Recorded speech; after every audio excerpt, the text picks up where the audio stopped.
Olá pessoal, meu nome é Jaqueline, eu sou terapeuta ocupacional no Espaço Brincares e hoje eu vim conversar um pouquinho com vocês sobre educação. Você já parou para pensar o que o terapeuta ocupacional pode fazer nesse contexto?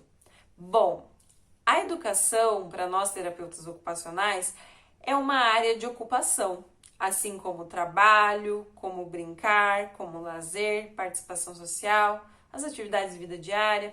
Enfim, a educação está lá no meio das áreas de ocupação e nós estudamos essa área no nosso domínio profissional. E qual é o nosso olhar ao nos depararmos com esse contexto, com a educação? Nós vamos olhar se o nosso cliente tem um desempenho ocupacional satisfatório e se não tem, quais seriam os problemas e como a gente poderia ajudar a melhorar esse desempenho ocupacional. No caso do Espaço Brincares, nós estamos falando de crianças. Então, nada mais nós vamos fazer do que olhar esse desempenho das crianças dentro do contexto educacional e favorecer que esse desempenho e essa participação seja ampliada, que essas crianças consigam participar em sua plenitude dentro desse contexto. E como nós fazemos para avaliar isso e para ajudar a ampliar a participação da criança no contexto escolar?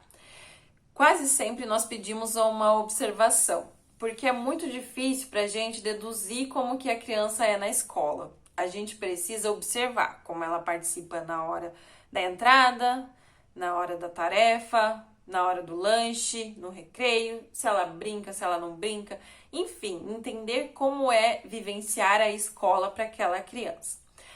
É preciso também que a gente tenha uma análise muito boa de todos os fatores envolvidos, as habilidades que a criança precisa ter para estar presente ali naquele momento e participar daquele momento, assim como todos os fatores ambientais que contribuem para aquela participação, para que aí a gente consiga conversar com a escola, orientar e entender que habilidades aquela criança tem e que fatores ambientais podem ajudar a melhorar aquela participação. No caso das crianças que a gente atende, né, no meu caso, que atendo crianças com disfunções sensoriais, geralmente os principais desafios dessa população estão relacionados aos estímulos sensoriais que elas vivem na escola.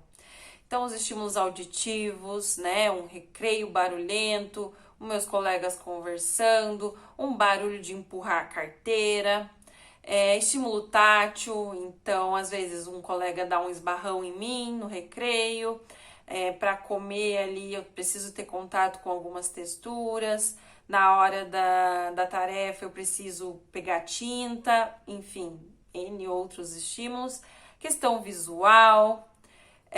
Também temos os estímulos relacionados ao próprio corpo da criança, então a informação proprioceptiva que ela tem que ter para permanecer sentada ali, para brincar, para favorecer as ações motoras que ela vai executar nesse contexto.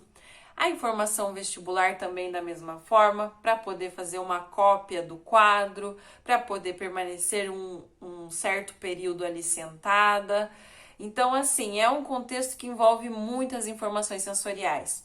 Quando há um problema dessa criança ali no caminho do processamento sensorial, que impede que ela processe e interprete essas informações de uma forma adequada, vai ser muito difícil para ela corresponder a esse ambiente com o que ele espera dela. Então, vai ser difícil para a criança prestar atenção, às vezes a criança não vai brincar ou vai brincar pouco, vai interagir pouco, vai ter dificuldade de participar das tarefas, dificuldade em escrever, em copiar, enfim. Então, os estímulos sensoriais, eles são extremamente importantes no processo de aprendizagem. Bom, e eu gostaria de deixar aqui algumas dicas, pensando em ampliar a participação das crianças na escola. Então, a primeira dica que eu gostaria de deixar é com relação a criar pausas para usar atividades ou brincadeiras sensoriais, tá? Nunca devemos transformar a escola em clínica. Então, nós não vamos propor ali dentro da escola atividades que a gente faz na clínica, tá? Mas a ideia que a gente quer passar é que algumas estratégias sutis que cabem no ambiente escolar podem ajudar muito aquela criança a prestar atenção e a aprender. Então, quando uma criança está há muito tempo recebendo o mesmo estímulo sensorial, que seria no caso audiovisual, né? Ela está há muito tempo olhando para a professora e está muito tempo ouvindo a professora e precisando estar sentada para isso, uma hora ali o cérebro vai se adaptar àquele estímulo e ela vai deixar de prestar atenção. Então, considerar pausas e que nessas pausas tenham brincadeiras de movimento, que tenham brincadeiras que ela precise fazer força. Então, sei lá, vamos mudar as carteiras de lugar, vamos pegar uns livros e trazer para frente da sala. Vamos fazer uma brincadeira de empurrar a parede ou empurrar a mão do colega. Vamos tomar água, enfim. Usar movimento e usar a força, né? A gente está ativando aqui sistema vestibular e proprioceptivo. E isso para todas as crianças vai ser muito rico, tá? Para crianças com disfunção sensorial, o ideal é conversar com um terapeuta ocupacional que atende essa criança, para que ele te passe as melhores atividades. Porque vão ter atividades que vão ajudar muito aquela criança, mas vão ter algumas atividades que são contraindicadas, dependendo do alerta que aquela criança está apresentando, né? Temos atividades sensoriais que agitam e atividades sensoriais que acalmam. Então, a gente precisa entender esse funcionamento da minha criança para eu aplicar a atividade, a estratégia específica para ela. E a outra dica que eu gostaria de deixar é com relação à antecipação, previsibilidade.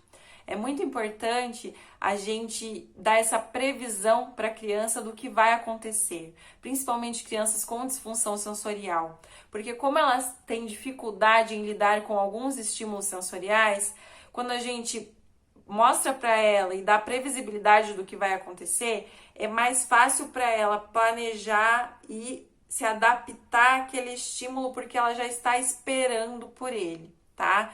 Então, assim, as rotinas visuais, elas são extremamente importantes para essas crianças. Dizer para ela, ó, com fotinhos ali, você vai entrar, você vai fazer essa atividade, você vai lanchar nessa carteira, você vai brincar com seus amigos no recreio, você vai voltar e depois você vai para casa com a mamãe. É extremamente importante para essa criança ter previsibilidade do que vai acontecer e evitar uma possível crise sensorial, uma sobrecarga sensorial que essa criança não estava esperando e que pode aí impossibilitar que ela participe. Bom, e a última mensagem que eu gostaria de deixar é com relação à parceria entre terapeuta ocupacional e escola. Eu acho isso muito rico.